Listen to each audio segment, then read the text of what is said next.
She tore the ultrasound in half the day he married someone else. 2 years later, the Korean crime lord found her on a rain-soaked street, holding a child with his eyes.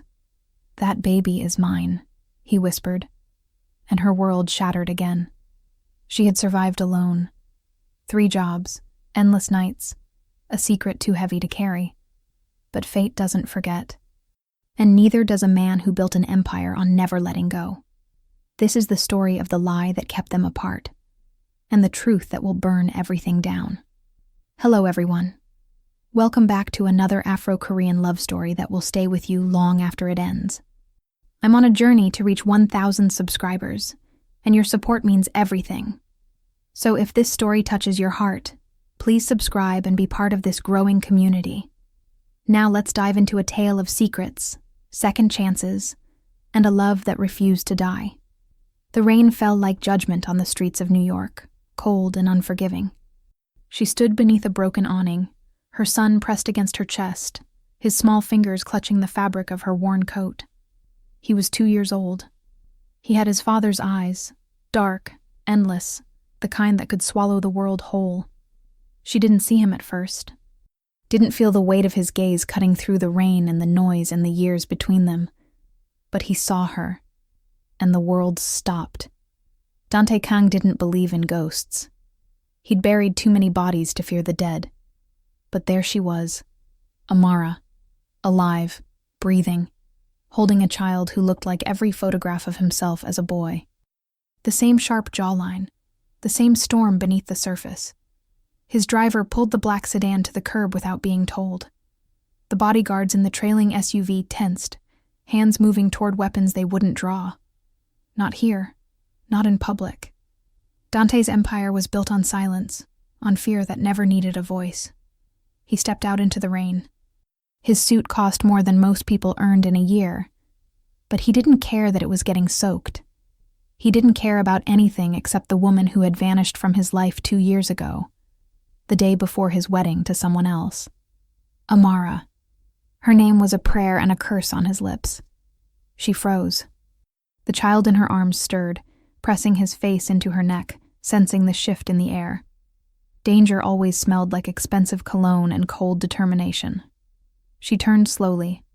Her face was thinner than he remembered, shadows carved beneath her cheekbones. But her eyes, God, her eyes were still fire and defiance even now. Especially now. "Walk away," she said quietly. Her voice was steady, but he could hear the fracture beneath it, the crack in the foundation. "You don't belong in this part of my life. That baby." His voice was low, lethal. Not a question. A reckoning. "How old?" She said nothing. The rain poured harder, drenching them both.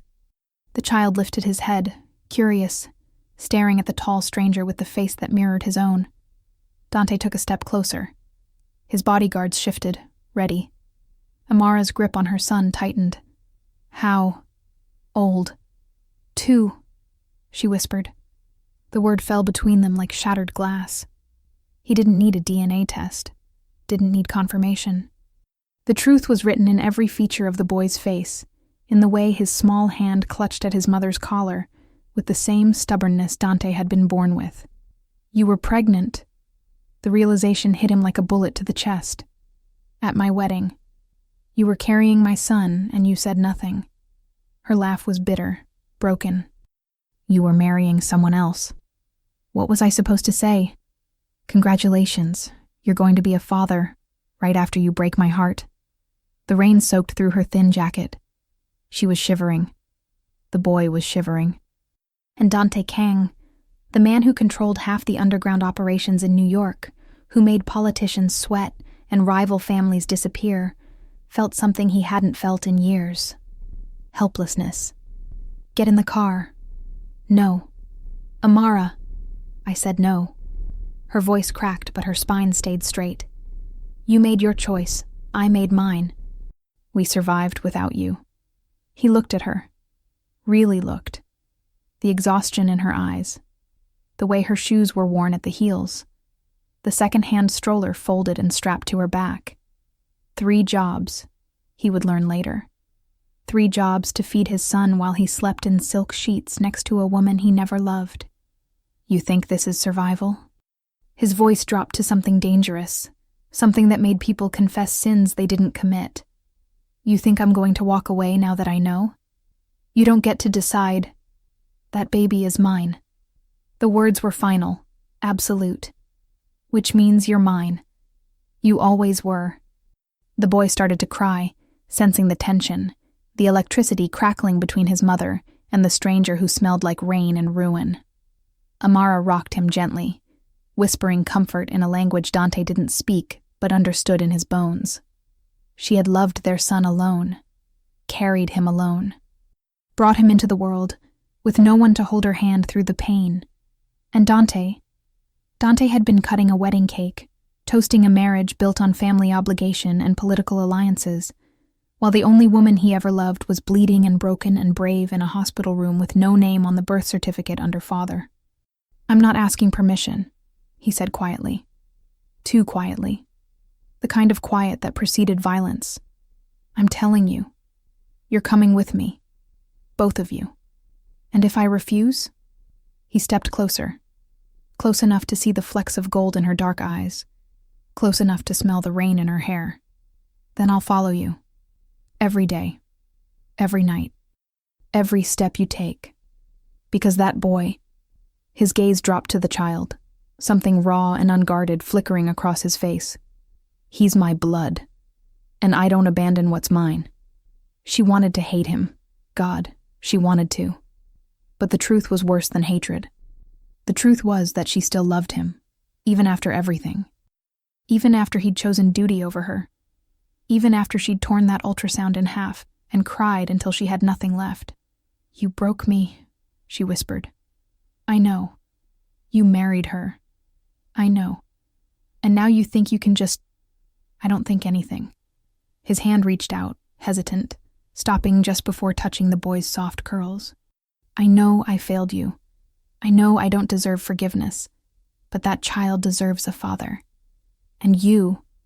His eyes met hers, and for the first time in 2 years, she saw the man beneath the monster.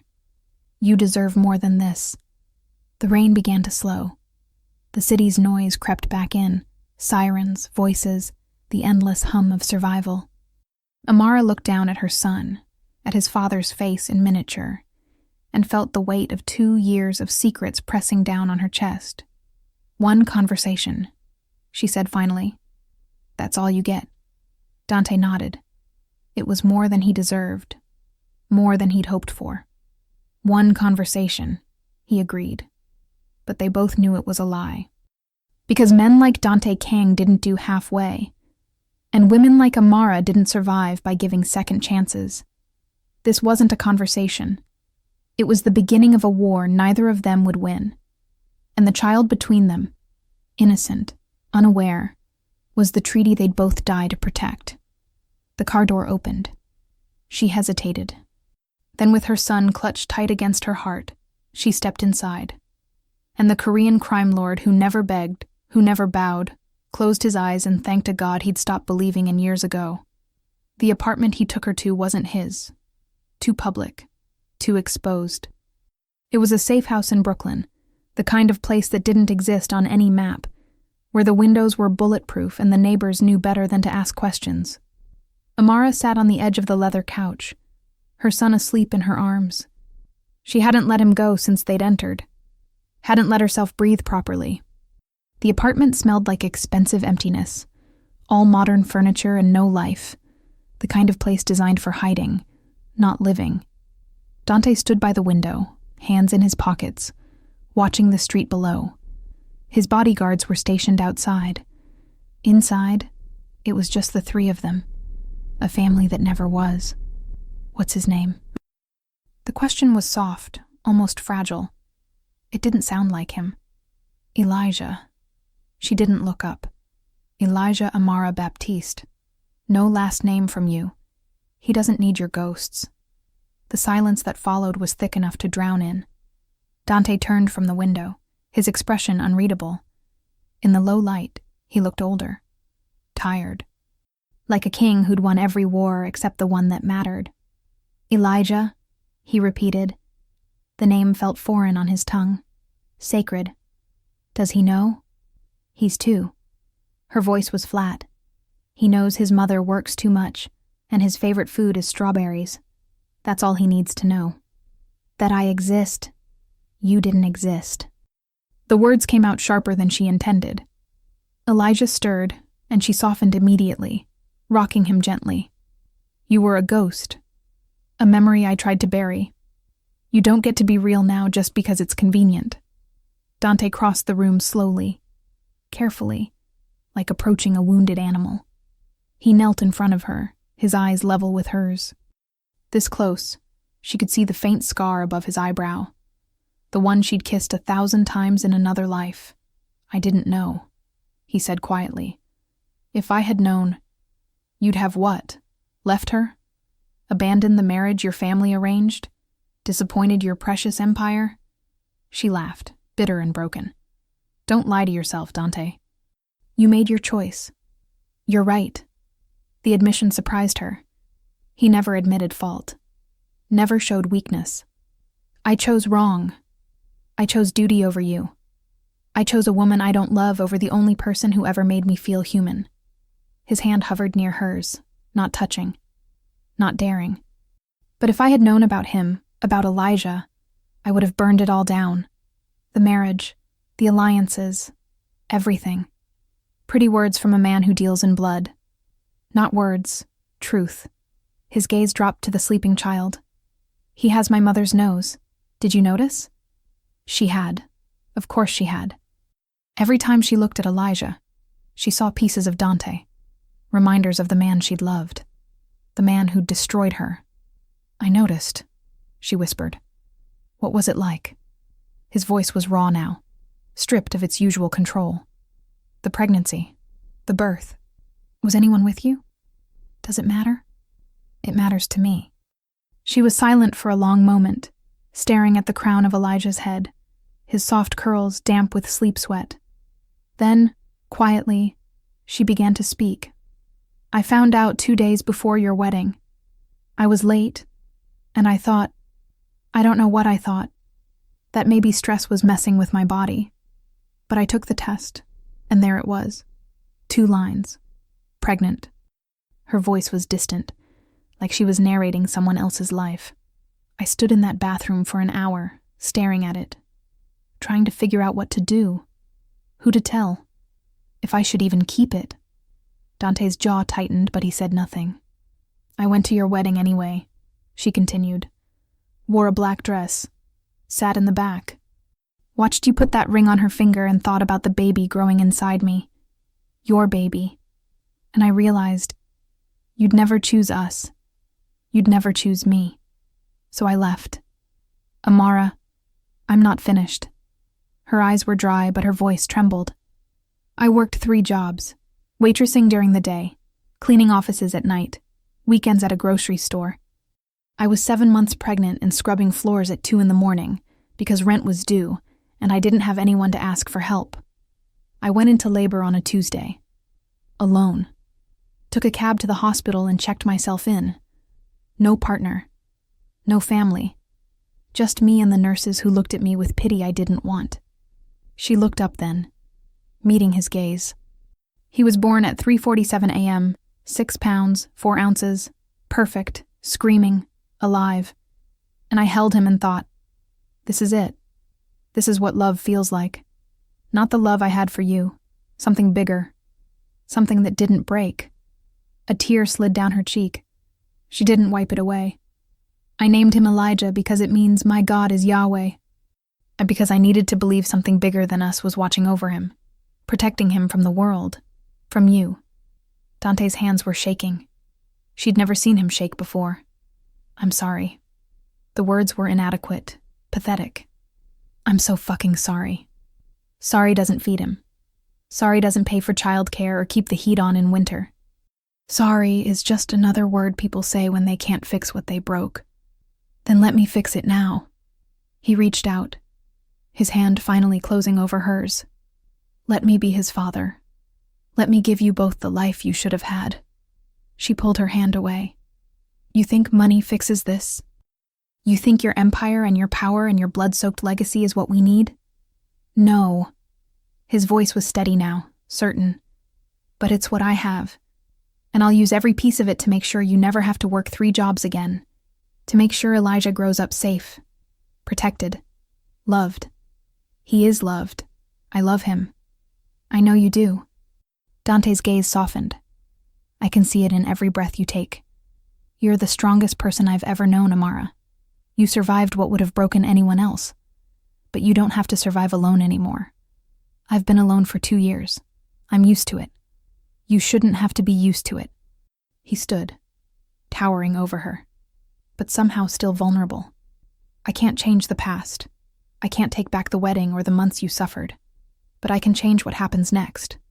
For him. For you. Elijah stirred in her arms, his small fist opening and closing. Dreaming. Innocent.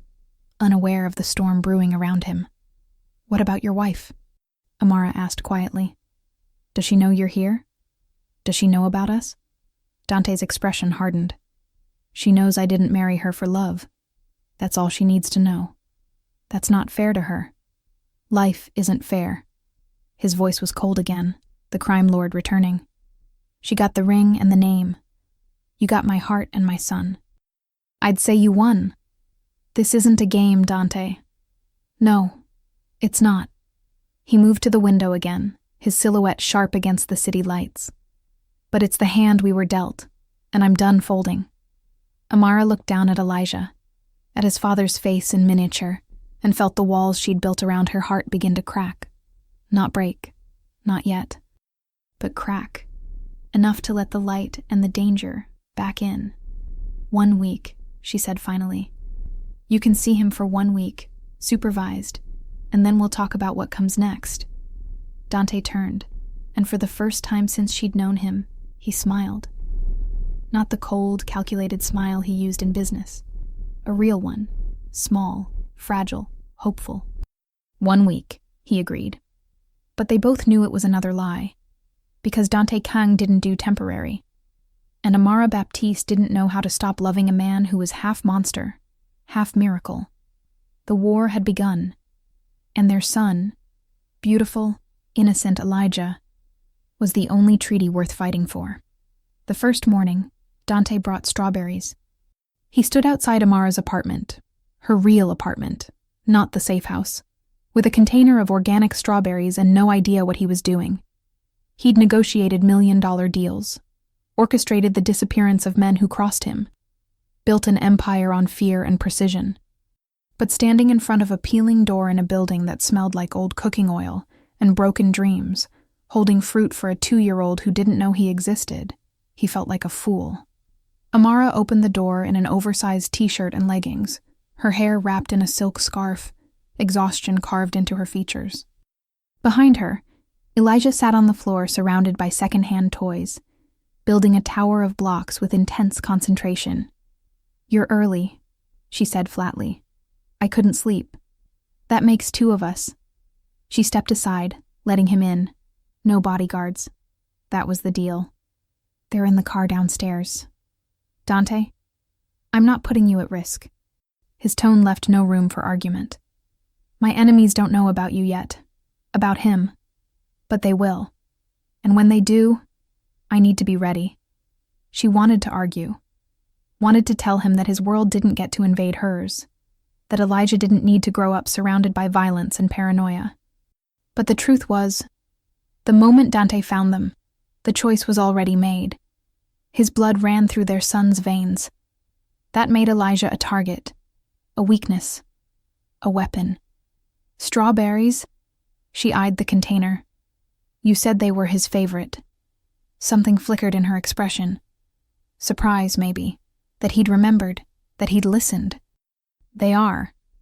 Elijah looked up from his blocks, his dark eyes landing on the stranger in the expensive suit. He didn't cry, didn't hide, just stared with that unnerving intensity children sometimes have, like they can see straight through to the truth of things. Dante knelt slowly, making himself smaller, less threatening. He held out the container. Hi, Elijah. The boy glanced at his mother. She nodded once, permission granted. Elijah abandoned his blocks and toddled over, tiny hands reaching for the strawberries. Dante opened the container, and the boy grabbed the biggest one, juice dripping down his chin as he bit into it. "Thank you," Amara prompted gently. "Thank you." Elijah mumbled around the strawberry, red staining his lips. Dante's chest tightened. Such a small thing, such an ordinary moment. But it felt like the world was splitting open, rearranging itself around this tiny person who carried half his DNA and none of his sins. "You're welcome," Dante said quietly. Elijah studied him for a moment longer, then held out the half-eaten strawberry. "You want?" The offer was innocent, generous, the kind of thing children do without thinking. But to Dante, it felt like absolution, like forgiveness he didn't deserve. He took the strawberry, took a bite, and smiled. "It's good," he said.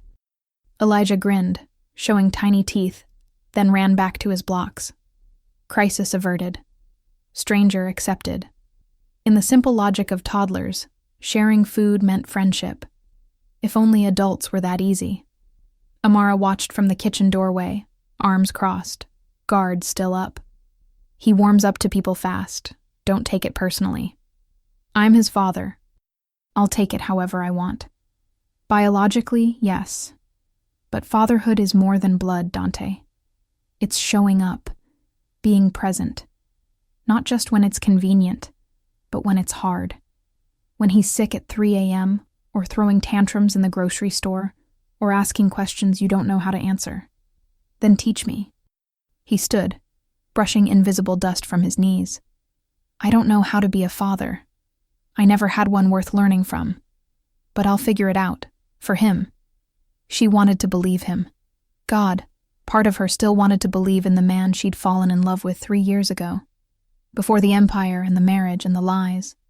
But belief was a luxury she couldn't afford. He needs consistency, routine, not a father who shows up when his schedule allows. "My schedule just changed." His voice was firm. "Every morning I'm here, every evening if you'll let me, weekends, holidays, whatever it takes." "And your wife?" The question hung in the air like smoke. "She has the house and the name," Dante said coldly. "She doesn't have me. She never did." "Does she know that?" "She knows what she needs to know." Amara shook her head. "You can't just compartmentalize your life like that. You can't have a fake marriage and a secret son and expect neither world to collide. Watch me." "Dante, I've spent 2 years living a lie." His voice was low, dangerous. "Playing the perfect husband, the dutiful son, the man my family needed me to be. And every fucking day I hated myself a little more. But this," he gestured to Elijah, still playing contentedly with his blocks. "This is real. This is mine. And I'm not walking away. Not again." She wanted to argue, wanted to protect her heart from the inevitable destruction. But the truth was, she was tired. Tired of working 3 jobs. Tired of pretending she didn't still love him. Tired of lying to herself that Elijah didn't need his father. "1 hour," she said finally. "You can stay for 1 hour, then you leave." 1 hour, he agreed. He sat on the floor beside Elijah. The boy handed him a block, then another. They built a tower together, Dante's large hands clumsy around the small pieces, Elijah's laughter bright and unguarded when the tower inevitably fell. Amara watched from the kitchen, her coffee growing cold in her hands. This was dangerous. This domesticity. This glimpse of what could have been. But she couldn't look away. Couldn't stop herself from imagining mornings like this. Strawberries and blocks and laughter that didn't carry the weight of 2 years' worth of pain. When the hour was up, Dante stood reluctantly. Elijah grabbed his leg, hugging it with sticky strawberry hands. "You go?" "Yeah, buddy, I have to go." "Come back?" Dante looked at Amara. She nodded once, barely perceptible. "I'll come back," he promised. "Okay." Elijah released him, already distracted by a toy truck. At the door, Dante paused. "Thank you." "For what?" "For letting me in. for not running, for giving me a chance I don't deserve. Amara's expression softened just slightly. Don't make me regret it. I won't. He left. The apartment felt colder without him. Larger, emptier. Elijah played for another 10 minutes, then looked up, searching. Man gone? Yeah, baby, he's gone. He come back tomorrow?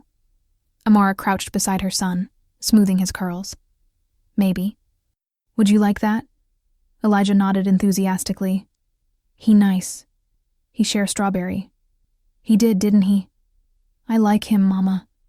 Those 3 words shattered something in her chest. Because children were honest, unfiltered. They didn't know how to lie yet. And if Elijah liked him, if he felt safe with the man whose blood he carried, then maybe, just maybe, there was hope.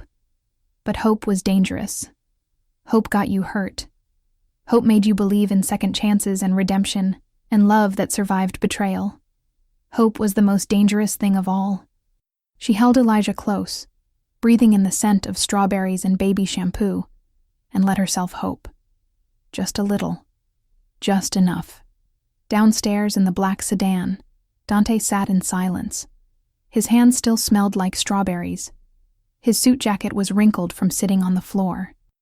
And for the first time in 2 years, he felt something other than emptiness. He felt like a father. Where to, sir? His driver asked.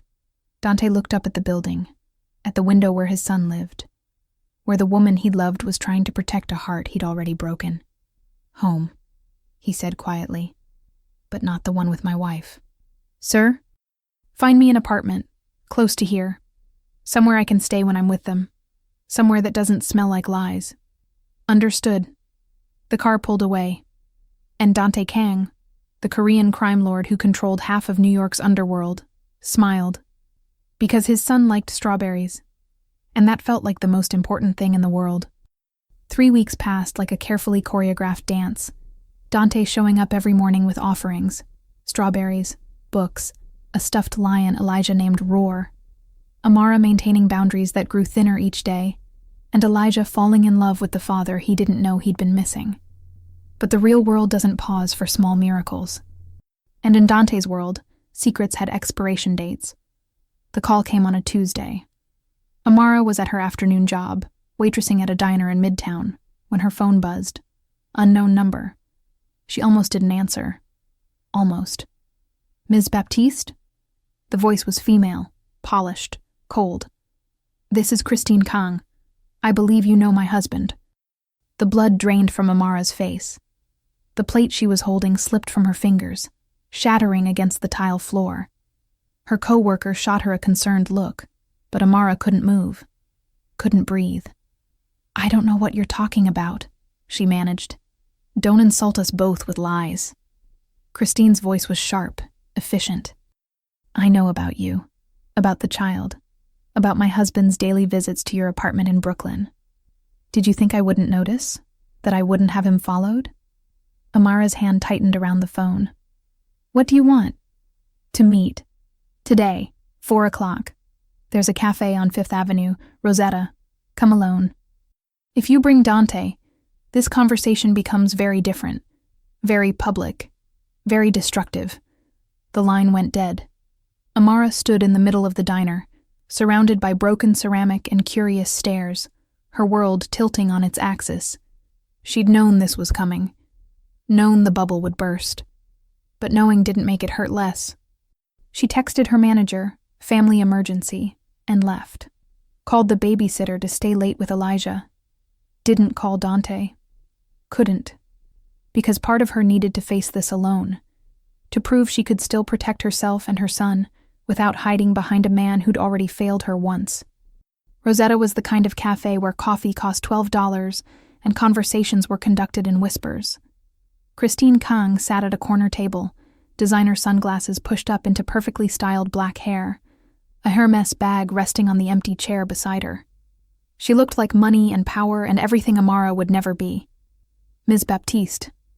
Christine didn't stand, didn't smile. Sit. Amara sat, spine straight, refusing to be intimidated. You wanted to talk. So talk. Christine studied her for a long moment, the kind of assessment that reduced people to assets and liabilities. "You're prettier than I expected. I can see why he was drawn to you. That whole exotic beauty thing men love. Is there a point to this?" "The point is simple." Christine leaned forward, her expression cold as winter. "You're a problem, and I solve problems. I'm not trying to take him from you." "Please." Christine laughed, bitter and sharp. "I don't want him. Our marriage is a business arrangement. His family needed connections. Mine needed legitimacy. We both got what we wanted. But what I won't tolerate is humiliation. And you, with your son, your sob story, your ridiculous notion that love conquers all, you're making me look weak. That's not my problem. It is now." Christine's eyes narrowed. "Here's what's going to happen. You're going to take the money I'm offering, $500,000, and you're going to disappear. Change your name. Move to another city, another state. I don't care where, but you and that child will cease to exist in Dante's life." Amara felt rage boiling beneath her skin, hot and dangerous. "Elijah is his son.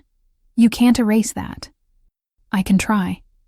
Christine pulled an envelope from her bag, sliding it across the table. $500,000. Enough to give your son a good life, a quiet life, one where he doesn't grow up surrounded by bodyguards and blood feuds and the constant threat of violence. Isn't that what you want? Safety. What I want is for you to leave us alone. That's not an option. Christine's voice dropped, lethal. Dante's family is already asking questions. His behavior has changed. He's distracted, soft. And in our world, softness gets you killed. If they find out about you, about the boy, they won't offer money. They'll offer graves. The threat hung in the air, real and terrifying. Amara knew enough about Dante's world to know Christine wasn't exaggerating. The Korean underworld didn't tolerate weakness, didn't allow distractions. A secret son was a liability, a target. "He'll protect us," Amara said, but her voice wavered. "Will he?" Christine tilted her head. "Or will he be too busy protecting his empire? His legacy?" "You think you're special, Ms. Baptiste. You think love makes you invincible. But I've watched powerful men fall because they put their hearts before their thrones. Dante won't choose you. Not when it matters. Not when the cost is everything he's built." Amara stood abruptly, the chair scraping against polished floors. "I'm not taking your money." "Then you're signing your son's death warrant." Christine remained seated, calm, collected. "Think about it. Think about what kind of life you're condemning him to. And when you're ready to be smart instead of sentimental, call me." She placed a business card on the table. Amara stared at it. Embossed, expensive, damning. Then she turned and walked out, heart hammering, hands shaking, the weight of Christine's words pressing down on her chest like stone. Outside, the city roared around her. Sirens, voices, the endless symphony of survival. She pulled out her phone, stared at Dante's number. Her finger hovered over the call button, but she didn't press it. Because Christine was right about one thing. Dante's world was dangerous. And every day Elijah spent near it, he was at risk. Not from his father, but from everyone who would use him to hurt his father. She walked home in a daze, barely seeing the streets, the people, the life moving around her. By the time she reached her apartment, night had fallen. The babysitter left. Elijah was asleep, clutching Roar, the stuffed lion Dante had given him. Amara stood in the doorway of his tiny room, watching him breathe. So small, so innocent, so unaware of the storm gathering around him. Her phone buzzed. "Dante, coming over, need to see you both." She didn't respond. Just sat on the couch in the dark, Christine's business card burning a hole in her pocket, and wondered if love was enough, if it had ever been enough. The knock came 20 minutes later. Soft, careful. She opened the door. Dante stood there, still in his suit, tie loosened, exhaustion carved into his face. But when he saw her expression, He knew. Somehow he knew. What happened? Your wife called. The silence that followed was deafening. Dante's jaw tightened, his hands curling into fists. What did she say? That we're a problem, that your family will kill us if they find out, that I should take her money and disappear. Amara's voice was hollow. That you'll choose your empire over us when it comes down to it. That's not true, isn't it? She looked up at him, eyes dry but devastated. You chose it before. You chose duty and family and power over me. What's different now? Everything. He stepped inside, closing the door behind him. Everything is different. I have a son. I have you. And I'm not losing either of you again.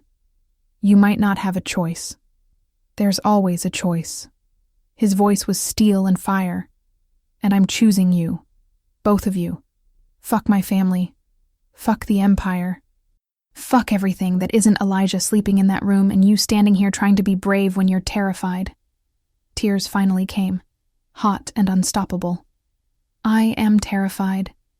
I'm terrified they'll hurt him. That loving you will get him killed. That I'm being selfish keeping him near you when the safest thing would be to run. Dante pulled her into his arms, and she let him. Let herself break against his chest, let 2 years of strength and survival crack open. He held her like she was the only thing keeping him anchored to the earth. You're not selfish, he whispered into her hair. You're the strongest person I know. And I swear to you, on my life, on everything I am, I will keep you both safe. No one touches my son. No one touches you. I don't care who I have to destroy to make that true. Your wife said, my wife is about to learn what happens when you threaten what's mine. His voice was cold now, the crime lord returning. I've been playing nice, playing the dutiful husband. But that ends tonight. She wants a war? I'll give her one. Amara pulled back, searching his face. Don't do something you'll regret. I won't regret protecting my family. He cupped her face, thumbs brushing away tears. You and Elijah, you're my family, the only one that matters, and I'm done pretending otherwise. What about your parents, your organization? They'll adapt, or they won't. Either way, I'm not hiding you anymore. I'm not treating you like a secret. Tomorrow I'm filing for divorce. Next week, I'm acknowledging Elijah publicly. And anyone who has a problem with it can take it up with me. Dante, I know what I'm doing. Do you? Her voice rose slightly, desperate. Because I don't. I don't know how to navigate your world. I don't know how to keep our son safe in a life built on violence and fear. Then trust me.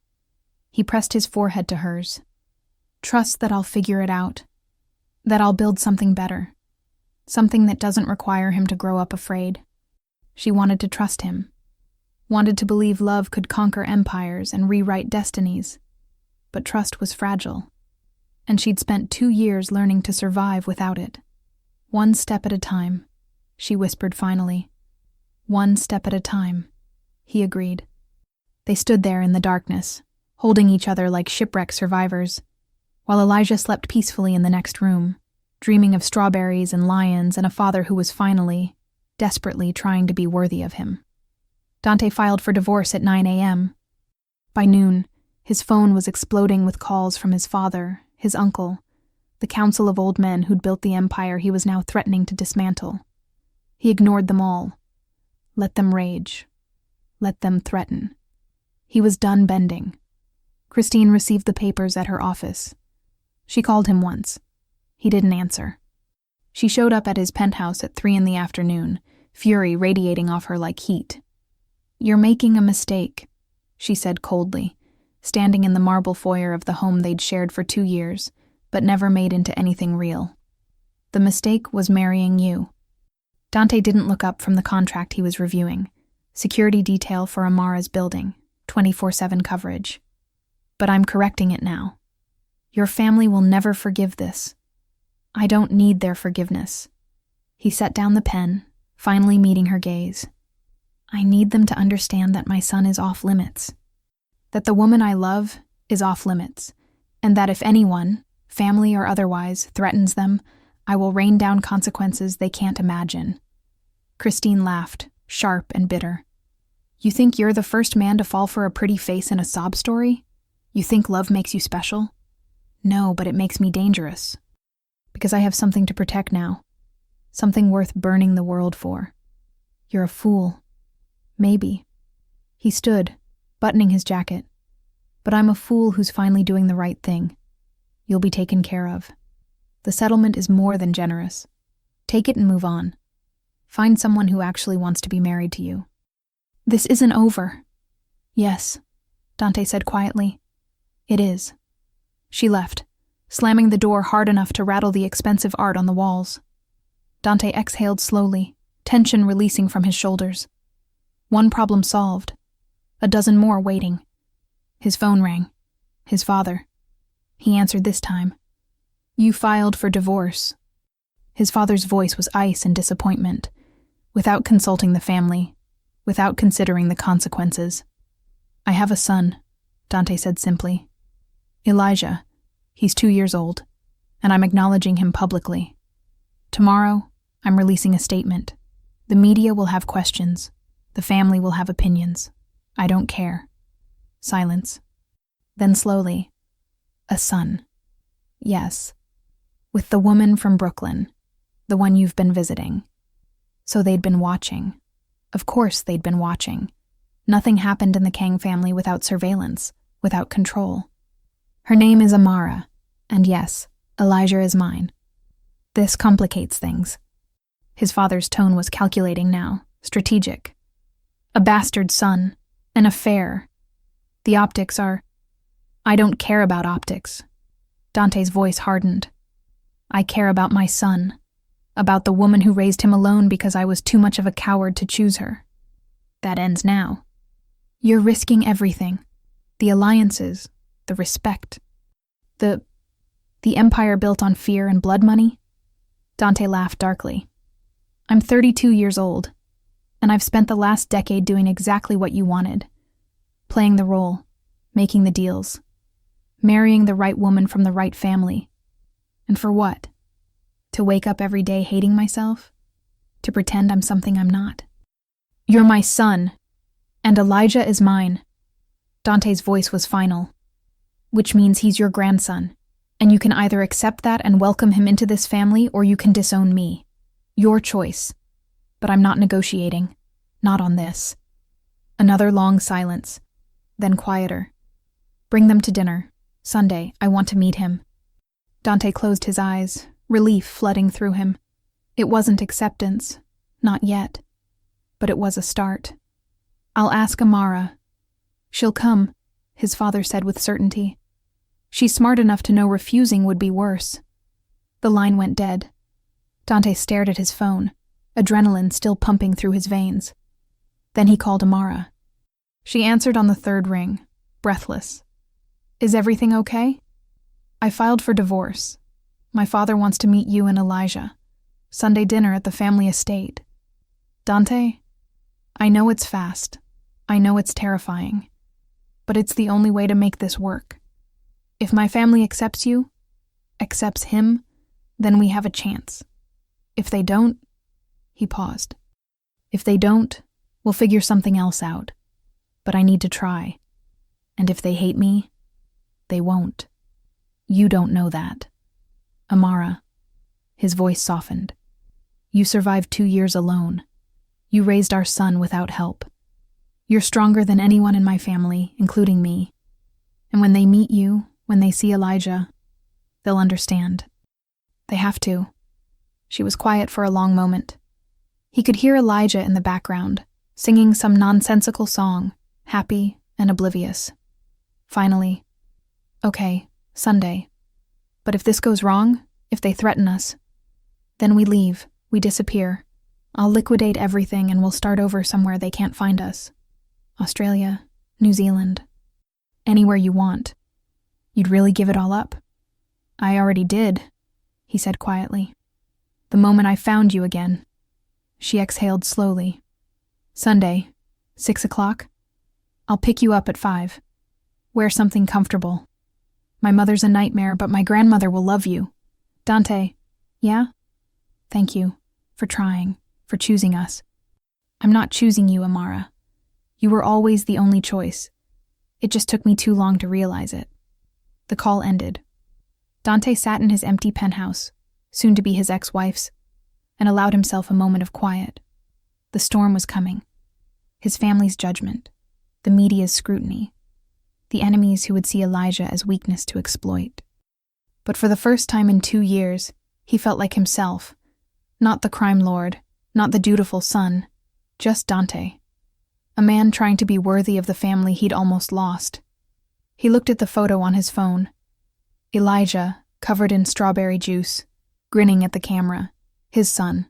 His blood. His second chance. His... "I won't fail you," he whispered to the image. "Not again." And in that moment, he meant it with every piece of his broken, desperate, finally awakening heart. The Kang family estate sat on 20 acres in Westchester, surrounded by walls and security that made fortresses look casual. Amara held Elijah on her hip as Dante's car pulled through the gates, her heart hammering. "You okay?" Dante glanced at her. "Terrified," she admitted. He squeezed her hand. "My grandmother will love you, and she's the real power in the family." Elijah squirmed, excited. "Big house, Mama." "Very big," Amara whispered. Dante's mother stood at the entrance, elegant, cold eyes assessing. "So you're the one who trapped my son." "I didn't trap anyone," Amara said calmly. "I raised my son alone for 2 years. I didn't ask for anything." Something flickered in the woman's eyes. Respect, maybe. "Come in." The dining room was enormous. Dante's father sat at the head, steel hair, calculating eyes. Beside him, a tiny woman with white hair and a warm smile. The grandmother. She ignored everyone, went straight to Amara. "Let me see him." Amara lowered Elijah. The grandmother stared, then smiled. "He has the Kang eyes. Beautiful." She looked at Amara. "You raised him alone?" "Yes, ma'am." "Strong girl. Sit beside me." Dinner was tense. Questions, silence, judgment. But the grandmother, Halmoni, was warm. Asked about Elijah's favorite foods, his first words. Listened with genuine care. Elijah fell asleep in Amara's arms. Halmoni led them to a sitting room, watched as Amara laid him down gently. "He's beautiful," Halmoni said, "and you are stronger than you look. That boy is family now, which means you are family. You will be protected. I promise." Tears filled Amara's eyes. "Thank you." Dante's father appeared. "I've made my decision. Elijah will be acknowledged as my grandson, as a Kang. And Amara will be protected as the mother of my grandson, and as your future wife, Dante." Amara's breath caught. "When I ask her to marry me," Dante said quietly, "it'll be because we're ready, not because of politics." His father nodded. "Take your family home. We'll discuss details tomorrow." They collected Elijah, said goodbyes. Halmoni hugged Amara. "You'll be happy. I'll make sure of it." Back at the apartment, Dante carried Elijah to bed. They stood watching him sleep. "That went better than expected," Amara whispered. "My grandmother likes you." Dante turned to her. "Move in with me, you and Elijah. I'll buy a house. Wherever you want. Let me spend the rest of my life making up for the 2 years I missed. One step at a time," she said softly. "One step at a time," he agreed. He left reluctantly. Amara stood at the window, watching his taillights disappear. "We're going to be okay," she whispered. And for the first time in 2 years she believed it. Because love wasn't enough alone. But love plus courage, plus Dante finally choosing them, plus a son who deserved the world. Maybe that was everything. She checked on Elijah one more time, then climbed into bed. Tomorrow would bring new challenges. But tonight, she let herself hope. And hope felt like coming home.